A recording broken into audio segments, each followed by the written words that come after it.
ማዳበሪያ መግዛት የሚችሉትም በሰላም እጦት ምክንያት መንገዶች በመዘጋጃቸው ከእርሻ ውጪ ሆነዋል። ትናንሽ ንግዶች የኮሪደር ልማት በሚል ኮስሜቲክ ፕሮጀክት እየታፈኑና እየፈረሱ ነው። ይሄ ብልጽግና ሊሆን አይችልም።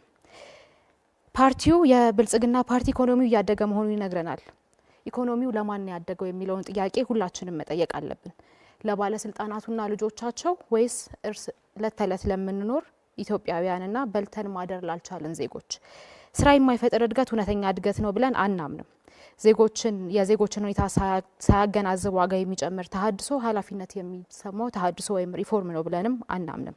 ምርታማነት ሳይኖር መበደር ልማት አይደለም፣ ቀውስን ለሌላ ጊዜ ማስተላለፍ ነው። በዚህ መንግስት ስር የዋጋ ግሽበት የግዢ ኃይልን አሽቆልቁሏል፣ የህዝብ ዕዳ ጨምሯል። የምንዛሬ ዋጋ መቀነስ ከውጪ የሚገቡ ምርቶችን የበለጠ ውድ አድርጓቸዋል። የኢኮኖሚ ኃይል በፖለቲካዊ ግንኙነቶች ተሰናስሎ ቀጥሏል። ኢትዮጵያ የኮስሜቲክ ወይም የውበት ማሻሻያ አይደለም የሚያስፈልጋት። ኢትዮጵያ የሚያስፈልጋት መዋቅራዊ ለውጥ ነው። ይህንን ደግሞ ላለፉት ዓመታት እድል ተሰጥቶት የነበረው ብልጽግና ፌል እንዳደረገበትና ሊሰራው እንደማይችል በተደጋጋሚ ያሳየን ጉዳይ ነው።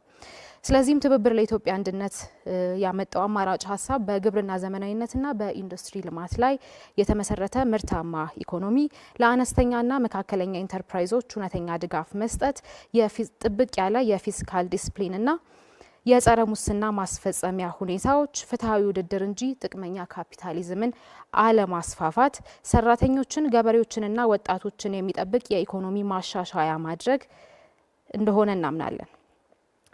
ለውጦች የሚያስፈልጉት ወይም ለውጦች የሚመጡት በፕሬስ ኮንፈረንስ በመስጠት ሳይሆን በትክክል በተግባር በማሳየት ነው ብለን እናምናለን። አሁንም በተደጋጋሚ የብልጽግና መንግስት ፌል እንዳደረገና የሀገሪቱን ኢኮኖሚ ከድጡ ወደ ማጡ እየከተታት እንደሆነ የኢትዮጵያ ሕዝብ የሚረዳው ነገር ነው። ምክንያቱም ኢኮኖሚ ሌላ ተአምር የለውም። ኢኮኖሚ ማለት ሕዝብ በልቶ አድሯል ወይ፣ ሀገር በምን አይነት ሁኔታ ላይ ነው የምትገኘው ማለት ነው።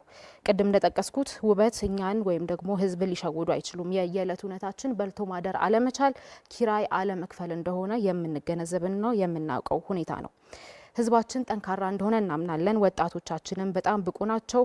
ገበሬዎቻችን በየትም አይነት መልኩ ታይቶ በማይታወቅ ሁኔታ ታታሪዎች እንደሆኑ እናምናለን። የሚያስፈልገው ምርታማነትን፣ ፍትሐዊነትንና መረጋጋትን ቅድሚያ የሚሰጥ አመራር ነው።